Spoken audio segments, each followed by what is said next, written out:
vamos a estar mirando este cuarto principio que nosotros hacemos discípulos de Cristo.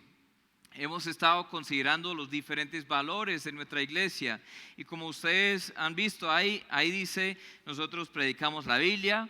Lo principal, no queremos promover opinión política, no queremos promover humanismo, no queremos promover sentimentalismo o emocionalismo, no queremos promover nada sino la palabra de Dios. Y es nuestra única autoridad, es nuestra única forma de realmente conocer a Dios y saber cómo vivir para Dios. También nos centramos en el Evangelio, no solo para entrar en esa salvación, en la vida nueva, la vida cristiana. Eso es para todos los días.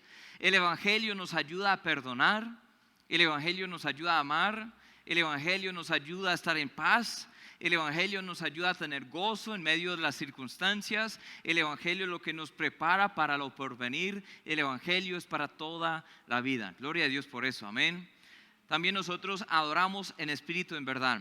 La adoración no solo es cuando cantamos, aunque es una parte muy importante, la adoración es toda la vida y Dios busca adoradores que adoren en espíritu, que es a la persona correcta, con el corazón correcto y en verdad, con los motivos correctos y la forma que prescribe la palabra de Dios. Entonces adoramos en espíritu y verdad. Hoy vamos a hablar sobre este tema que hacemos discípulos de Cristo. Entonces ahora vamos al libro de Mateo. Vamos a estar en el libro de Mateo, capítulo 28, ahí en la Gran Comisión, como muchos conocen ese texto. Mateo 28, versículo 18 hasta el 20. Dice ahí la palabra de Dios: y Jesús se acercó y les habló diciendo: toda potestad me es dada en el cielo y en la tierra, por tanto, id y haced discípulos a todas las naciones, bautizándolos en el nombre del Padre y del Hijo y del Espíritu Santo, enseñándoles que guarden todas las cosas que os he mandado, y aquí yo estoy con vosotros todos los días hasta el fin del mundo. Amén. En este texto vemos lo que se llama la Gran Comisión. Una parte, eso se dio en fases, pero esta fase explica el método de lo que Dios quiere en lo que Dios quiere que nos ocupemos. Como iglesia, nosotros creemos que la iglesia existe para hacer discípulos de Cristo. Ahí vamos a volver a este texto ahorita, pero será el texto base. Vamos a orar que el Señor bendiga este tiempo de estudio de este valor que hacemos discípulos. Padre, muchas gracias nuevamente por tu palabra, que nos explica la verdad, tu Espíritu que nos guía en esa verdad, por Jesucristo que es nuestro líder, Señor, nuestro ejemplo, el que vino aquí, Señor. Señor Jesús, tú viniste a este mundo porque nosotros no podíamos subir a ti. Tú te humillaste, Señor, para no solo morir en el Calvario pagando nuestra deuda, sino para mostrarnos ahora cómo vivir como tus discípulos. Ahora queremos seguirte, Señor, queremos seguir tus pisadas, queremos conocerte más y más, ser transformados más y más a tu imagen, y queremos también que otras personas te conozcan, Señor, como su Señor y Salvador personal. Te pido que me ayudes a explicar este principio tan grande, Señor, este valor tan grande, y que tú recibas toda la gloria. En tu nombre te lo pido. Amén. Bueno, hermanos, varias observaciones aquí. Primeramente, ¿qué es un discípulo? Un discípulo es uno que cree en y sigue a Jesucristo. Un discípulo de Cristo es la primera línea ahí, uno que cree en y sigue a Cristo. Hay que creer en Cristo y seguirlo a Cristo. Esa palabra discípulo quiere decir uno que imita, o un alumno, un estudiante, uno que está siguiendo en pos de o imitando a alguien. Jesús no era el único que tenía discípulos. Ese término discípulo era conocido especialmente en ese mundo antiguo, en los judíos. Ellos tenían los escribas, ellos eran los líderes, los profesores, digamos, de la palabra, y los escribas tenían discípulos. Esos discípulos en ese día se llamaban fariseos. Los fariseos eran los ejemplares de cómo guardar las enseñanzas de los escribas. Entonces ese término era muy conocido. Entonces un escriba era como el modelo, y los fariseos eran los que imitaban. En todo el mundo ahí miraba la justicia a los fariseos, que era bastante, porque ellos querían ser reconocidos. Obviamente eso les llevó a un terreno no muy santo, no muy bueno, porque el Señor cuando vino, ¿a quién regañó más? A los escribas y los fariseos, porque querían siempre aparentar justicia. Pero ese término de discípulo era muy conocido.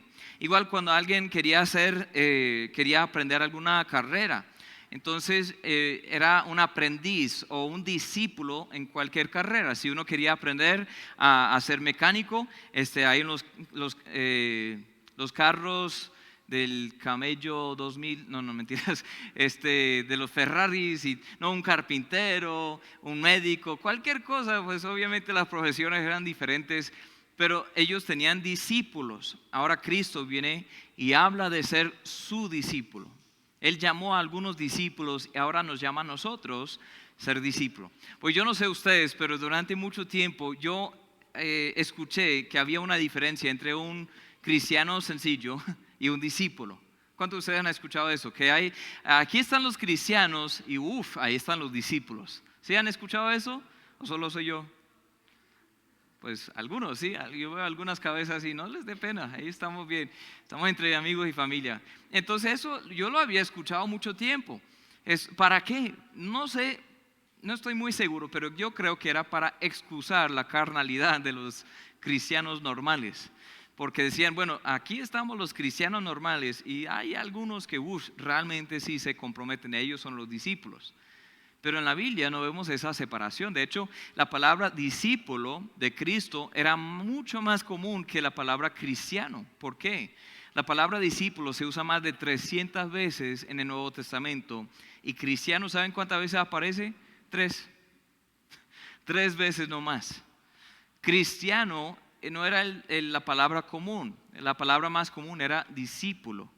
Entonces vemos en Hechos 11:26, realmente la primera vez que se usa esta palabra cristiano.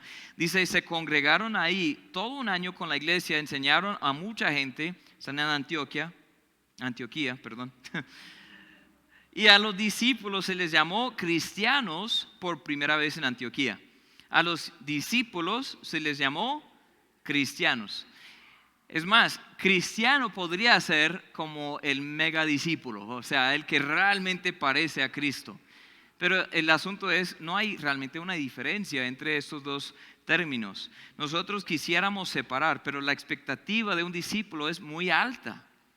Porque la Biblia es muy clara en eso, la expectativa de lo que es ser un discípulo de Cristo es muy alta. Significa que queremos seguir en pos de Cristo, estamos dispuestos a perderlo todo por amor a Él, por su causa, porque Él es nuestra vida. Y eso es muy extremo para muchas personas. Escuchen lo que dijo Cristo en Lucas 9:22-26, diciendo, es necesario que el Hijo del Hombre, hablando de sí mismo, padezca muchas cosas, sea desechado por los ancianos, por los principales sacerdotes y por los escribas, y que sea muerto y resucite al tercer día. Él está explicando su propósito. Y aún así, cuando murió, ¿qué hicieron? Lloraron, se escondieron, estaban confundidos, aunque de vez en vez, Él dijo, esto es lo que voy a hacer. Pero ahí no termina. Escuche lo que dice, el 23. Decía a todos, si alguno quiere venir en pos de mí, niéguese a sí mismo, tome su mansión, su trabajo bien bonito, lujoso, su casa bien pupis, dice, tome su cruz cada día y sígame, porque todo el que quiera salvar su vida la perderá, y todo el que pierda su vida por causa de mí la salvará. Pues ¿qué aprovecha el hombre si gana todo el mundo y se destruye o se pierde a sí mismo? Porque el que se avergonzare de mí, de mis palabras, de este se avergonzará el Hijo del Hombre cuando venga su gloria y en la del Padre y de los santos ángeles. Fuerte eso, ¿no? Es un poco fuerte.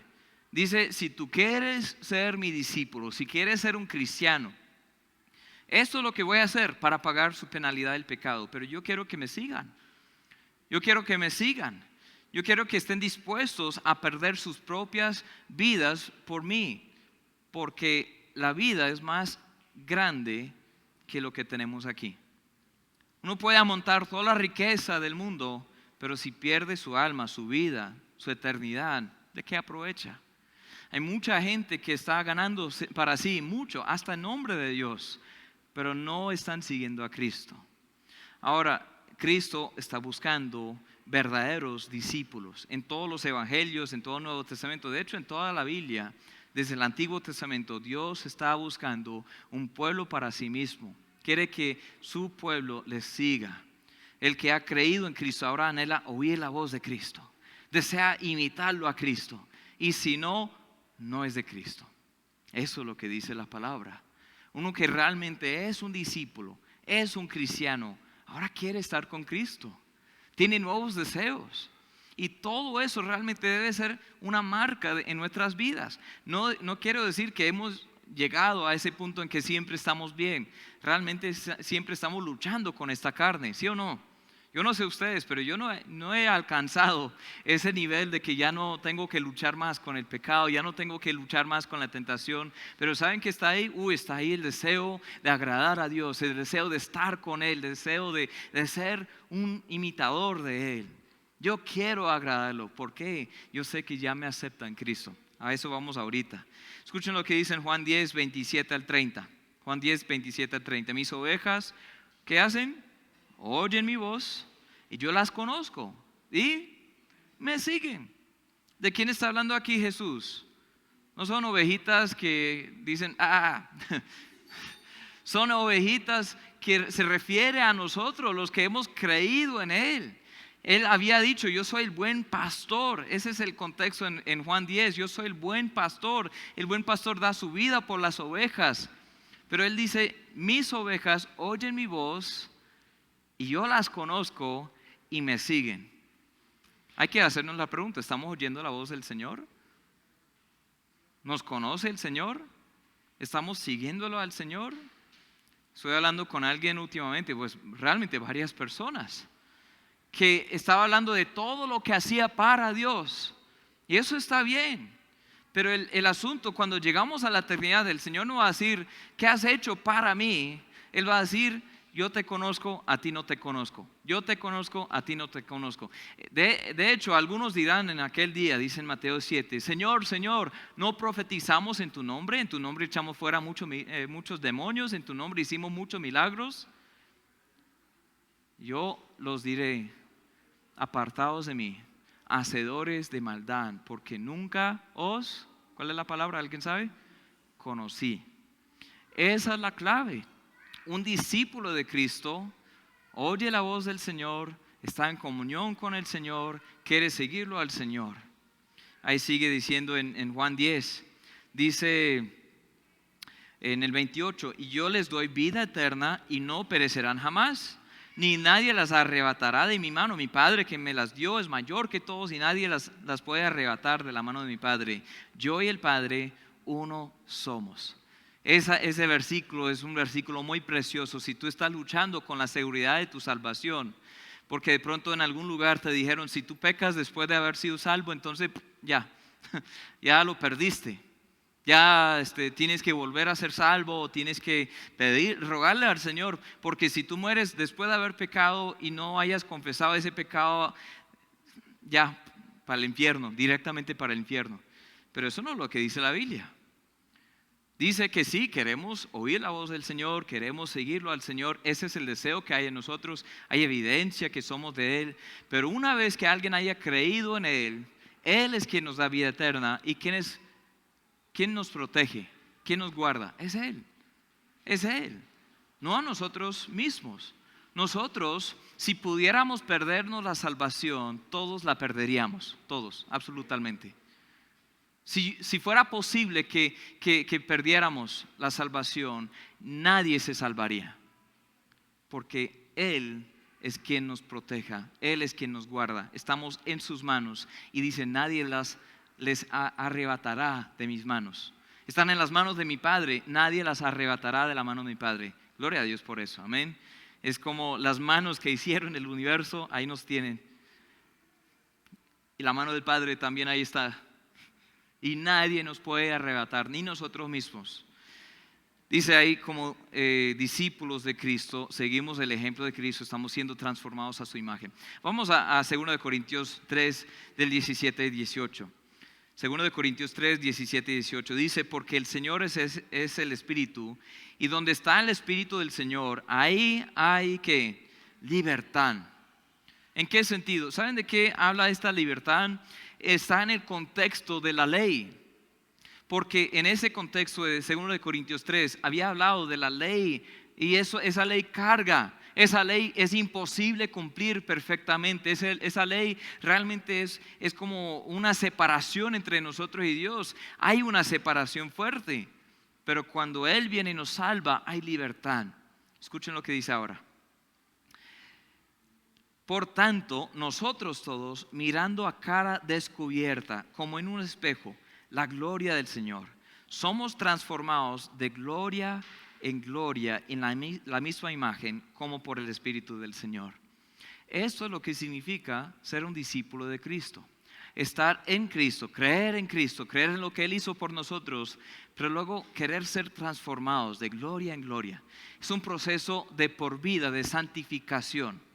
La salvación ocurre en un momento, en un instante. ¿En qué momento nacimos? Cuando yo nací en este mundo hace muchos años, no tanto. Cuando yo nací, ¿saben qué hicieron en la clínica? Aunque eso sí fue hace ratico, ellos escribieron fecha y hasta la hora de nacimiento. Yo nací a las 3 y algo de la mañana. Mis hijas nacieron en una hora específica, pero cuando nacieron, yo sé que tienen vida. ¿Por qué? Porque lloran. ¿Sí? ¿Qué hace un bebé cuando sale? ¿Cuál es lo primero que comienza a hacer? Llora si está sano el bebé, ¿sí? Llora y luego ¿qué? Comienza a hacer esto. Porque quiere comer, ¿sí? Y uno lo pone en el pecho de la mamá y ahí comienza a buscar dónde comer. Qué instinto, ¿no? Durante 9 meses ese bebé, ¿cómo se alimentaba? Por el cordón, ese mismo, el cordoncito umbilical, ¿sí? Ese cordón, así se alimentaba. Y cuando salen, yo estuve ahí para el nacimiento de las 4 niñas. Yo tuve el privilegio de, con esas tijeras especiales, de cortar ese cordón para las primeras 2. Aquí no me dejaron. Yo dije, no, es que eso es lo que hacemos. No, aquí no es así. Pero bueno, yo vi eso. Yo corté el cordón y luego vi que ellos, como casi inmediatamente, pusieron esos bebés en el pecho de mi esposa. Y los bebés comenzaron a buscar cómo alimentarse así. ¿No se han preguntado por qué? Es porque es un instinto que Dios puso ahí. Los cristianos también tenemos ese instinto. Hay un momento que nacemos, pero luego hay un instinto. Ahora queremos buscar a Dios. Queremos buscar a Dios, queremos buscar a su palabra, queremos alimentarnos con la leche de su palabra. Eso nos alimenta. Gloria a Dios por eso, amén. Entonces, como un discípulo, nosotros queremos estar en ese proceso, no solo de haber creído en Él para salvación, sino de seguirlo, ser transformados de gloria en gloria a su imagen. Dice en 1 Pedro 2, 21 al 25, pues para esto fuisteis llamados, porque también Cristo padeció por nosotros, dejándonos ¿qué? Ejemplo, para que sigáis sus pisadas. El Señor, ¿por qué pasó todo lo que pasó? Para dejarnos un ejemplo. Porque esta vida no sería fácil. Él nunca prometió que esta vida sería muy fácil.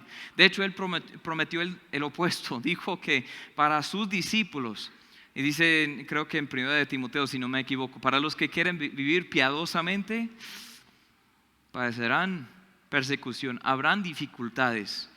Pero es que en esas dificultades, en esas pruebas, en esas luchas, tenemos un ejemplo para seguir. Sigamos leyendo ahí en 1 Pedro 2, 22. Dice, el cual no hizo pecado, ni se halló engaño en su boca, quien cuando le maldecía no respondía con maldición, cuando padecía no amenazaba, sino encomendaba la causa al que juzga justamente. Si alguien pudo haberse quejado de un maltrato, hubiese sido Jesús, ¿no? Si yo me quejo de que alguien me está maltratando, realmente podrían examinar mi vida y hay una causa ahí por el maltrato, porque yo no soy perfecto. No sé usted, pero Jesús sí era perfecto.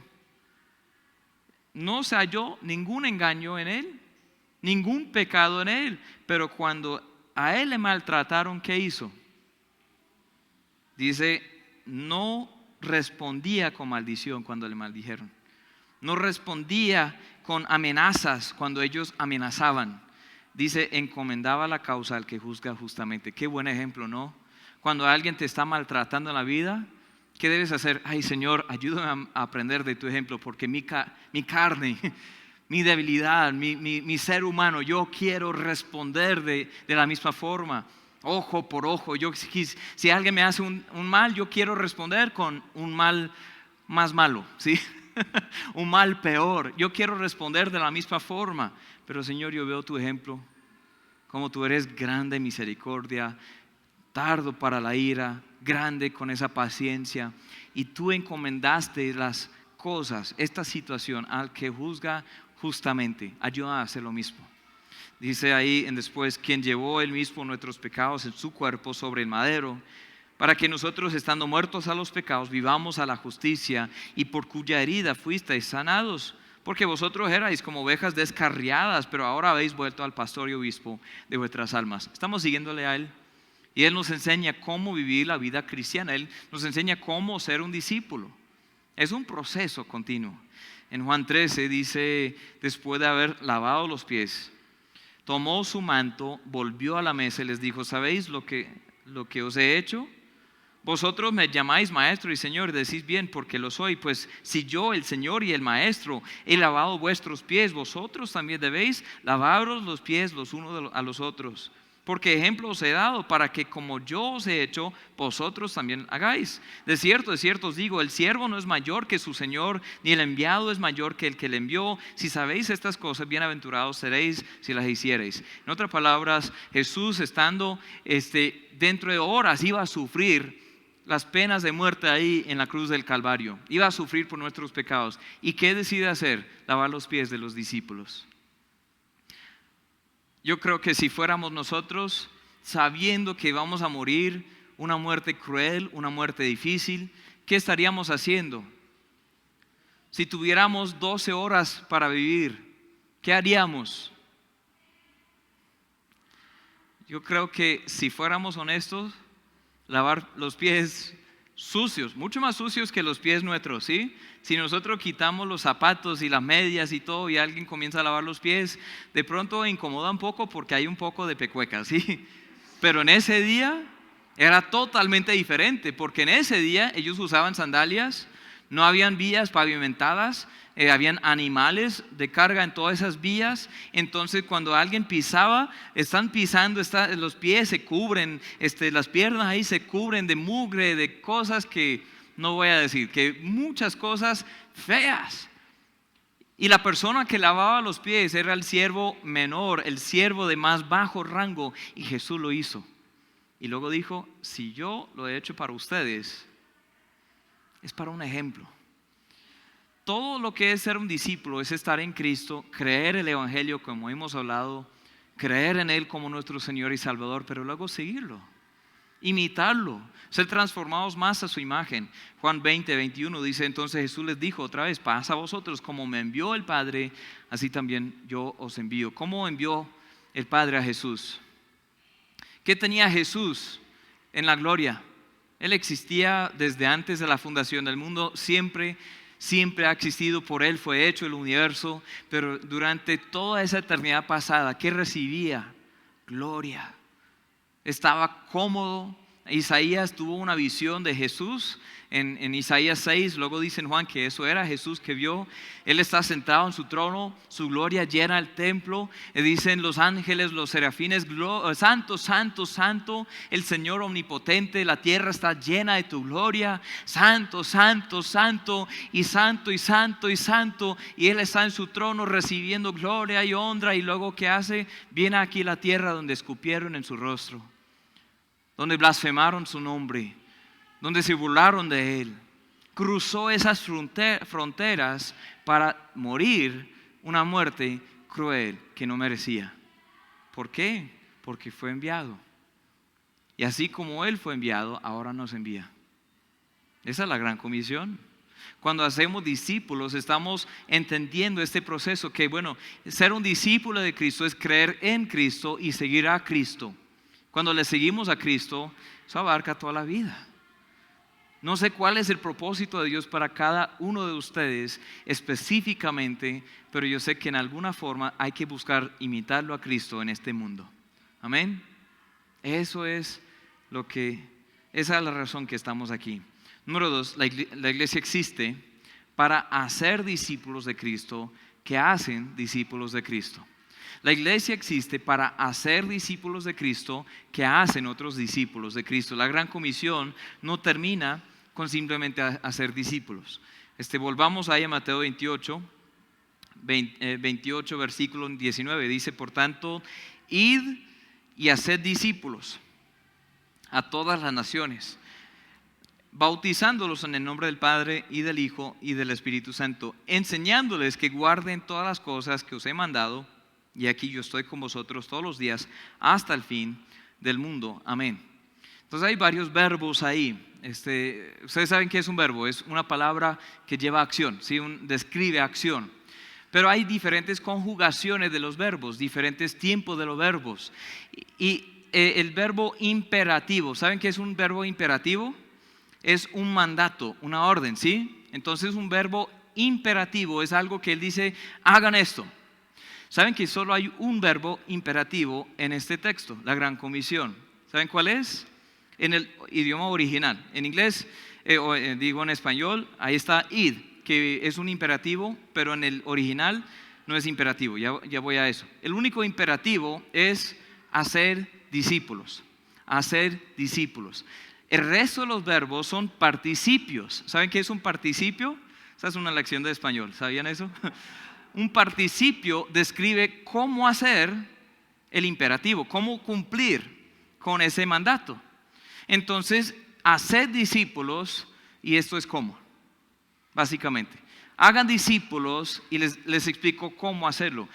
Yendo es la traducción literal. Id, cuando vamos por todas las naciones, yendo por todas las naciones, es un participio pasivo. Es decir, que mientras vayamos yendo por todo el mundo, yendo por todas las naciones, haced discípulos, ahí viene el imperativo, bautizándolos es el participio activo. Hay que tomar una decisión activamente, decir, bueno, voy a bautizar este nuevo discípulo, y luego enseñándoles es otro participio activo, que guarden todas las cosas. Ahora entonces, el evangelismo no solo es hacer que ellos oren una oración de fe o que hagan una profesión de fe, explicarles el evangelio, no termina ahí. La gran comisión, ¿qué es? Comienza ahí, ¿sí? Yendo por todos lados, donde quiera que vayamos en el mundo, hay que hacer discípulos, es enseñar la naturaleza de Dios y nosotros y la necesidad nuestra de arrepentirnos y creer en Cristo para salvación, y luego bautizarlos, que implica un proceso para involucrarlos en la iglesia, porque el bautismo en todo el libro de Hechos fue lo que iniciaba a esas personas para añadirlas a la iglesia. Es una profesión pública de una fe, una realidad interna. Y luego enseñándoles que guardan todas las cosas. No cumpliremos la gran comisión hasta que las personas aprendan todas las cosas que el Señor está mandando. Obvio, es un proceso de vida. Yo sigo aprendiendo todas las cosas que el Señor manda. Tantos años en el Evangelio, tantos años habiendo creído, hasta tantos años siendo pastor, pero yo sigo aprendiendo. Pero saben que todo el mundo debe entender esto. La iglesia existe para hacer discípulos que luego pueden hacer otros discípulos. Tenemos que enseñarles todas las cosas que Él nos ha mandado. Entonces en Colosenses 1, 28 al 29, no está ahí en las diapositivas, qué pena hermano. Colosenses 1, 28 al 29 dice, a quien anunciamos, amonestando a todo hombre y enseñando a todo hombre en toda sabiduría, a fin de presentar perfecto o completo en Cristo Jesús a todo hombre, para lo cual también trabajo luchando según la potencia de Él, la cual actúa poderosamente en mí. Pablo tenía muy claro esto, dijo, yo quiero que todos lleguen a un conocimiento de Cristo, que sean completos en Cristo, que lleguen a aprender cómo seguirlo a Cristo. Yo quiero enseñarles todas las cosas. No solo es presentarle el evangelio, es una parte de hacer discípulos, es involucrarlos en una iglesia por el bautismo, es también enseñarles por un proceso de discipulado, enseñarles todas las cosas. En 1 Tesalonicenses 1:5 dice, pues nuestro evangelio no llegó a vosotros en palabras solamente, sino también en poder, en el Espíritu Santo y en plena certidumbre. Como bien sabéis, cuáles fuimos entre vosotros por amor de vosotros. Y vosotros vinisteis a ser imitadores de nosotros y del Señor, recibiendo la palabra en medio de gran tribulación, con gozo del Espíritu Santo, de tal manera que habéis sido ejemplo a todos los de Macedonia y de Acaya que han creído. Porque partiendo de vosotros ha sido divulgada la palabra del Señor, no solo en Macedonia y Acaya, sino también en todo lugar. Vuestra fe en Dios se ha extendido, de modo que nosotros no tenemos necesidad de hablar nada. Una oración muy grande ahí, un pensamiento muy grande, pero es esto, resumido. Nosotros les enseñamos el Evangelio, pero tuvo su obra completa porque ustedes luego están enseñando el Evangelio a otros. Ustedes recibieron la palabra como la palabra del Señor, pero también llegaron a ser imitadores de nosotros y de Dios. Vuelvo a eso en un momento. Imitadores, están siguiéndoles a Pablo, a sus amigos, porque no saben cómo hacer nada. Así como nuestros hijos tienen que tener un ejemplo positivo en la casa, tienen que ver a sus padres cómo hablar, cómo caminar, cómo comer, cómo cepillarse los dientes, cómo vestirse, cómo hacer todas las cosas que no saben hacer por naturaleza. Saben comer y hacer su necesidad, eso es lo que saben hacer, y llorar. Pero aparte de eso, alguien tiene que enseñarles. ¿Cómo van a aprender? Y así los cristianos nuevos, los que han nacido de nuevo, tienen que tener ejemplos positivos en la vida. Pero no solo para que permanezcan bebés, sino que crezcan, que maduren y que eventualmente puedan también llevar el mensaje a otras personas. ¿Están conmigo en esta noche? Eso es algo hermoso, eso es lo que es el discipulado. La idea no solo es ganar a una persona a la vez y luego ganar a otra persona y ganar a otra persona. ¿Saben que si yo hago eso, hagamos un ejercicio de matemática? ¿Hay alguien bueno en matemáticas aquí? Ya hicimos la lección del español, ahora vamos a la matemática, ¿sí? Entonces, vamos a suponer que todos los días yo podría ganar una persona al Señor. Una persona, casi todos los días. Entonces, en un año, ¿cuántas personas van? 365. A veces 366, imagínense. La ñapa para el Señor, amén. Entonces, el otro año, ¿cuántas personas van? A ver, es la prueba de matemática, 730, ¿sí? El otro año, ¿cuántas personas van? Y luego el otro. Digamos que, bueno, durante, no sé, 50 años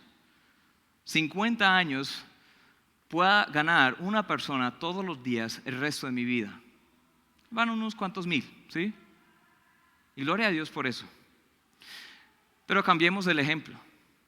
Digamos que un año me enfoco en una persona. Voy a molestar a Jorge aquí. Voy a enfocarme en Jorge. Jorge ya conoce el Evangelio desde hace tiempo, pero supongamos que no. Entonces yo me enfoco en Jorge y también invierto mi vida en él para que él luego pueda ganar a otra persona. Entonces, después de un año, vamos 2, lo mismo. Pero el siguiente año, en lugar de 3, porque si añado otra persona, ya él también va a buscar una persona para invertir su vida en esa persona. El siguiente año van 4, igual va muy lento, ¿no? Y luego de 4, el siguiente año, el tercer año van 8.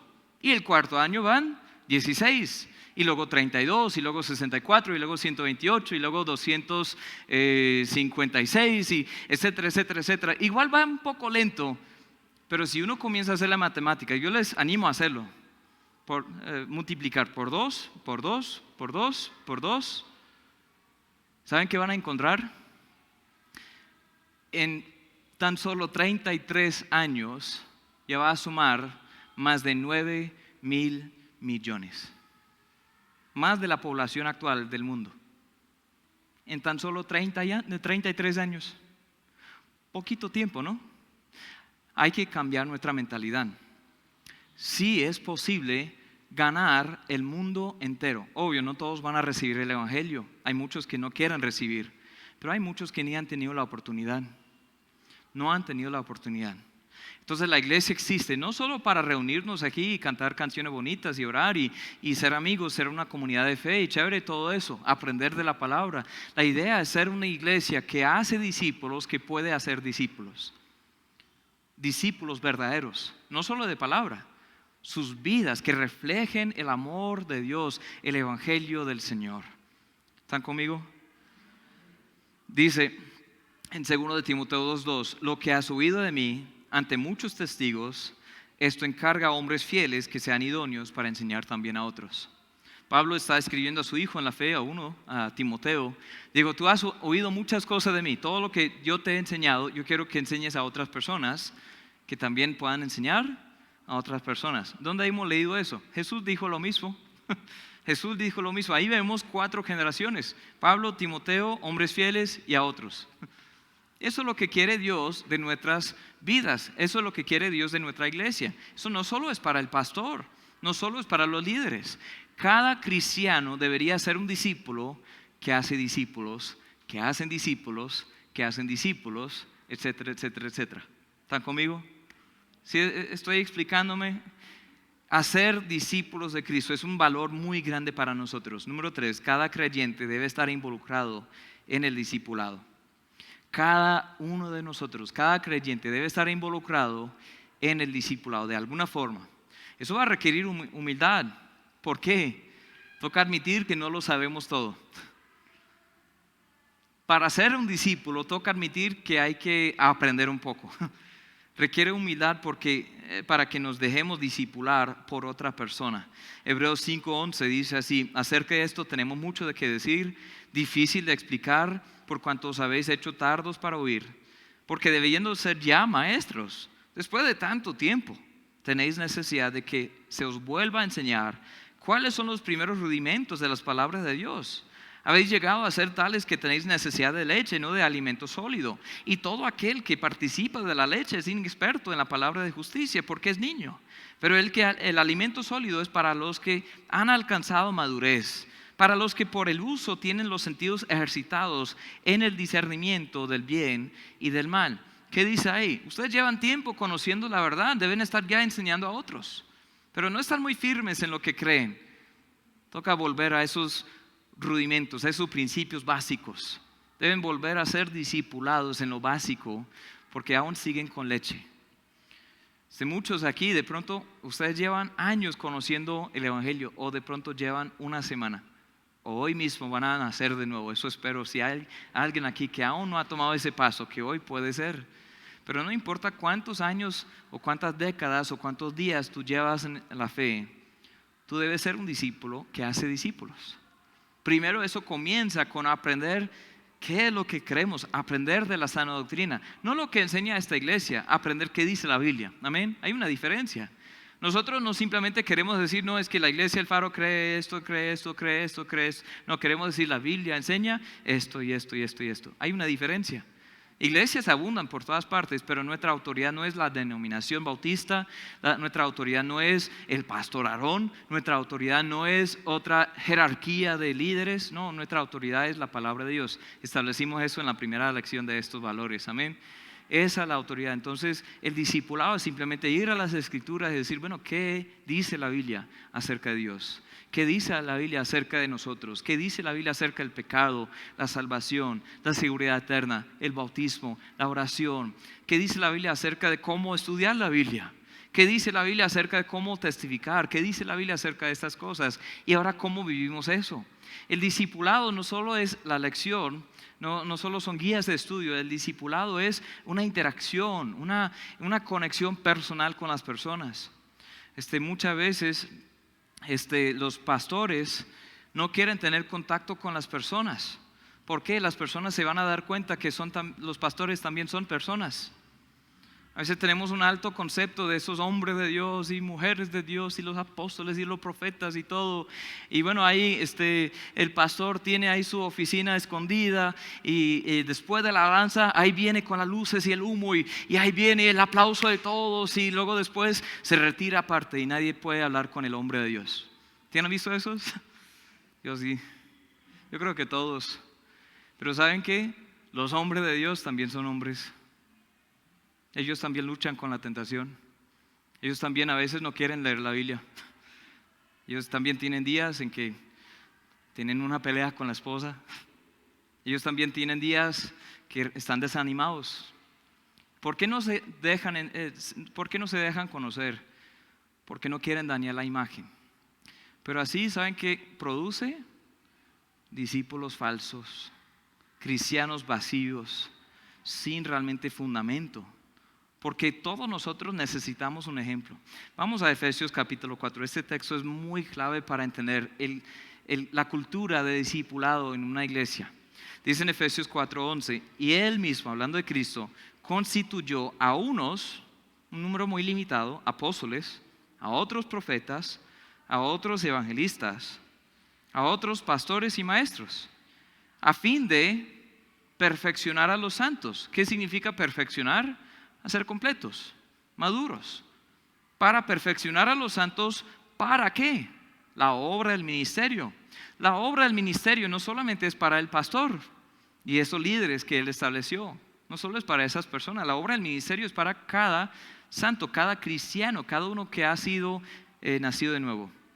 Para la obra del ministerio, para la edificación del cuerpo de Cristo, hasta que todos lleguemos a la unidad de la fe y del conocimiento del Hijo de Dios, a un varón perfecto, a la medida de la estatura de la plenitud de Cristo, para que ya no seamos niños fluctuantes, llevados por doquiera de todo viento de doctrina, por estratagema de hombres que para engañar emplean con astucia las artimañas del error. Uy, eso está pasando hoy en día, ¿no? Hay tantos hombres que están engañando a la gente que realmente quiere conocer a Dios, quiere conocer la palabra de Dios, pero nadie les ha enseñado cómo discernir entre la buena doctrina y la mala doctrina, entre lo que es de Dios y lo que no es de Dios. Entonces toda la gente va llevado por aquí, por el viento de este viento de doctrina, y llevado por ahí, por ese viento de doctrina, y no tienen esa estabilidad. Pero los líderes deberían perfeccionar o madurar a los santos para que ellos sigan perfeccionando, madurando a los santos, para que todos lleguemos a conocer a Cristo y lleguemos a estar unidos. Y luego dice el versículo 15, sino que siguiendo la verdad en amor, crezcamos en todo en aquel que es la cabeza. Esto es Cristo. No se trata de ser semejantes a un pastor o imitar solo a un pastor, es ser semejante a Cristo. Imitar a Cristo, seguir a Cristo, de quien todo el cuerpo bien concertado y unido entre sí por todas las coyunturas se ayudan mutuamente, según la actividad propia de cada miembro, recibe su crecimiento para ir edificándose en amor. No sé si lo ven ahí, otra vez mucho texto, yo sé que estamos leyendo muchos versículos hoy, pero cada uno de nosotros y las personas que hoy no pudieron acompañarnos o de pronto van a ver esto después, cada uno de nosotros tenemos un papel importante en hacer discípulos, en ser discípulos y hacer discípulos, en ayudarnos todos a ir edificándonos en amor, cada uno. Pero hay que bajar la guardia, hay que bajar las defensas, hay que bajar las máscaras de perfección, de justicia completa. Hay que bajar esa imagen de que ya estamos bien, siempre estamos bien. Hay que dejarnos conocer. ¿Saben por qué muchos no quieren entrar al discipulado? Porque quieren que todo el mundo piense que está bien, pero no estamos bien. Aparte de Cristo, no estamos bien. En Cristo, Él nos ayuda. Amén. Eso es lo que es el discipulado, es seguir a Cristo. Todos estamos siguiendo a Cristo. Todos estamos en alguna parte en ese proceso de seguir a Cristo, en ser transformados en la imagen de Cristo. Y nadie ha llegado, pero todos estamos ahí y estamos diciendo a otros, acompáñenos, que estamos imitando, estamos siguiéndole a Cristo.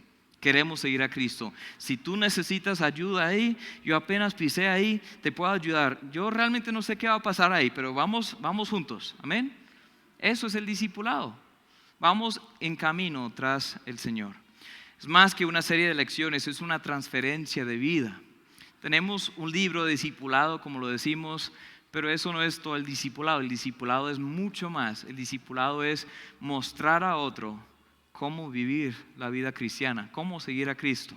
Mostrar a otro por el ejemplo, cómo orar, cómo ser paciente, cómo perdonar. Mostrar a otro cómo estudiar la Biblia. Mostrar a otro cómo evangelizar. Ese es el discipulado. A veces la lección ayuda mucho, pero no solo es la lección, hay que ver la vida de la persona, y para eso hay que ser honestos, bajar la guardia. Tito 2, me encanta este texto, habla de una iglesia. Escuchen lo que dice ahí. Pero tú, Pablo hablando a Tito, que era el que iba a establecer ancianos, iba a entrenar, iba a arreglar lo deficiente en esas iglesias. Dice Pablo, pero tú hablas lo que está de acuerdo con la sana doctrina, o sea, que esto sea tu mensaje y nada más. Amén. Y luego dice que los ancianos sean sobrios, serios, prudentes, sanos en la fe, en el amor, en la paciencia. Escuchen esto también, las ancianas, las mujeres ya avanzadas en edad o también maduras en la fe, no necesariamente habla de la edad. Asimismo sean reverentes en su porte, no calumniadoras. ¿Qué es una calumniadora? Una que quiere pelear, una que quiere discutir, una que quiere dividir. Dice no esclavas del vino, o sea, podemos sustituir cualquier sustancia, o sea, no controlada, no adicta a esas cosas. Maestras del bien. Escuchen esto bien, que enseñen a las mujeres jóvenes a amar a sus maridos, a sus hijos, a ser prudentes, castas, cuidadosas de su casa, buenas, sujetas a sus maridos, para que la palabra de Dios no sea blasfemada. ¿Quiénes deberían enseñar a las mujeres más jóvenes? Las ancianas o las mujeres que llevan un poco de tiempo. Esa es una cultura de discipulado. Sigo leyendo, él dice en versículo 6, exhorta a sí mismo a los jóvenes a que sean prudentes, presentándote tú en todo como, ¿qué? Ejemplo de buenas obras, en la enseñanza mostrando integridad, seriedad, palabra sana y irreprochable, de modo que el adversario se avergüence y no tenga nada malo que decir de vosotros. Es una cultura de discipulado, una cultura de poner un ejemplo para que todos podamos seguir el ejemplo. Todos estamos en proceso, entonces ayudémonos en ese proceso. Me encanta el ejemplo de Aquila y Priscila.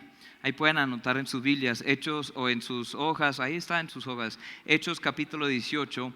Hay varias partes que habla de Priscila y Aquila y Priscila, un hombre y una esposa que eran simplemente laicos. Ellos no eran pastores, no eran líderes, grandes líderes en la iglesia, eran hacedores de tiendas o de carpas. Hospedaban a Pablo, parece que ellos tenían a la iglesia en su casa, la casa se reunía en la casa de ellos, tanto en Éfeso como luego en Roma, en otras partes donde quiera que fueran. En 6 pasajes en la Biblia menciona esa pareja y siempre es lo mismo, que ellos están participando como pueden en esa obra.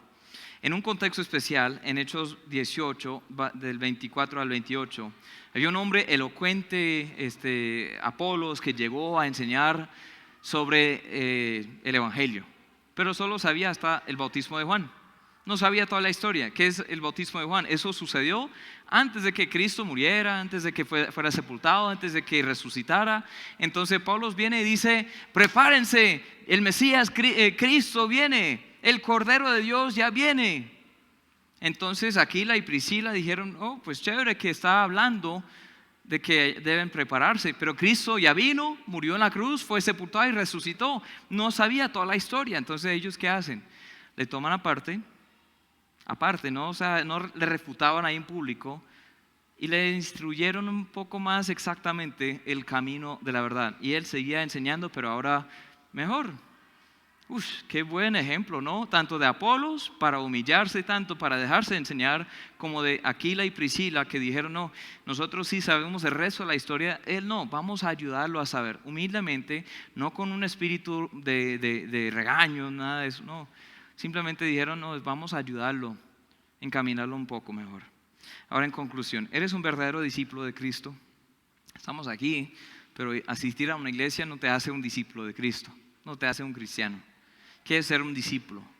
Es creer el Evangelio, creer únicamente en Cristo para la salvación, saberte arrepentido, es un cambio de mente, y creído.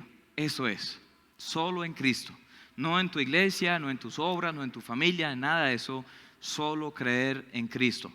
Eso es lo que algunos de ustedes de pronto tienen que hacer. De pronto nunca han nacido de nuevo, nunca han tomado ese paso. Ese es el primer paso, crean el Evangelio. ¿Y luego qué? Bautízate para dar profesión de esa fe. Y luego sigue creciendo en esa fe, sigue creciendo en ser un discípulo. Te pregunto, ¿qué evidencias hay en tu vida de que eres un discípulo de Cristo? No es decir que vas a vivir una vida perfecta. Nadie lo puede hacer. Hasta 1 de Juan dice, si alguno dice que no tiene pecado, es mentiroso. No hay que pecar, pero cuando pecamos, uy no, gracias a Dios tenemos un abogado. Estas cosas os escribo para que no pequéis, pero si alguien hubiere pecado, uy, gracias a Dios, ahí está. ¿Hay un deseo en ti de no pecar? ¿Hay un deseo en ti de escuchar la palabra de Dios? ¿Hay un deseo en ti de estar con los hermanos, de obedecer al Señor? Jesús dijo, ¿por qué me llamáis Señor, Señor, y no hacéis lo que hago? No hacéis lo que digo. Él nos mandó cosas que hay que, bueno, si le amamos, si realmente somos sus discípulos, hay que obedecerlo, queremos obedecerlo. No siempre lo cumplimos, pero ahí está el deseo, amén. Ahí está la disposición de crecer en santidad, crecer en eso. ¿Hay evidencias en tu vida? Todo el libro de 1 de Juan fue escrito para dar evidencias, para mostrar las evidencias de una verdadera conversión. ¿Estás siendo transformado más a la imagen de Cristo o estás estancado ahora en tu vida? ¿Por qué?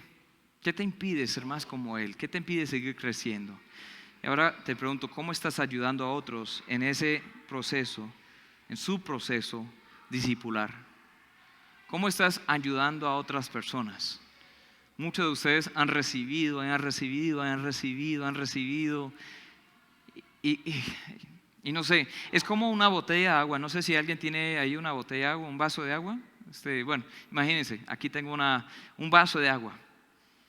¿Qué diferencia hay entre sacar agua pura de pronto de un manantial, un nacimiento muy puro ahí en alto monte y de pronto pasa por un sistema de filtración, no sé, pero qué diferencia hay entre esa agua y el agua de un estanque?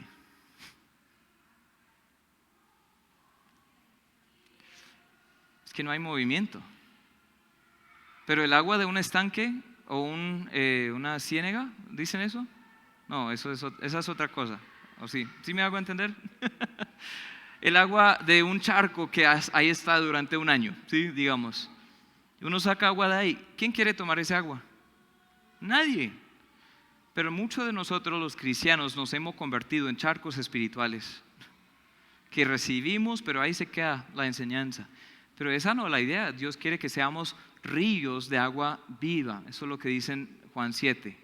Que fluyan de nuestro vientre, de nuestras entrañas, ríos de aguas vivas. Eso da refrigerio a otras personas. Eso bendice a otras personas. Entonces, bueno, yo sé que ya me fui muy largo esta vez, pero nosotros como iglesia queremos ser una iglesia que hace discípulos de Cristo. Amén, vamos a orar. Tenemos un tiempo cortico de preguntas y respuestas para que vayan pensando en su pregunta. Señor, gracias por venir, comprar nuestra salvación. Gracias por amarnos. Y gracias por dejarnos también un ejemplo para seguir en tus pisadas. Ayúdanos cada día a ser más como tú. Luchamos mucho. Hay cosas que realmente tenemos que cambiar. Pero Señor, queremos ser transformados de gloria en gloria a tu imagen. Te pido que aquí esta iglesia sea una iglesia que no solo congrega a los fieles, sino que hace discípulos. Que vayamos, Señor, por todas partes, lugares bonitos y lugares feos. Hablar con colombianos, hablar con extranjeros, hablar con ricos y con pobres. Hablar con los sanos y con los enfermos, Señor. Hablar con los de estrato 5, 6 y hablar con los que viven en la calle. Hablar con todos de este evangelio. Pero no solo presentarles a ti, sino mostrarles cómo seguirte. Cumplir la gran comisión con ellos. Involucrarlos en la iglesia, involucrarlos en ese proceso de discipulado. Señor, que cada miembro pueda participar de alguna forma ahí. En tu nombre te lo pedimos.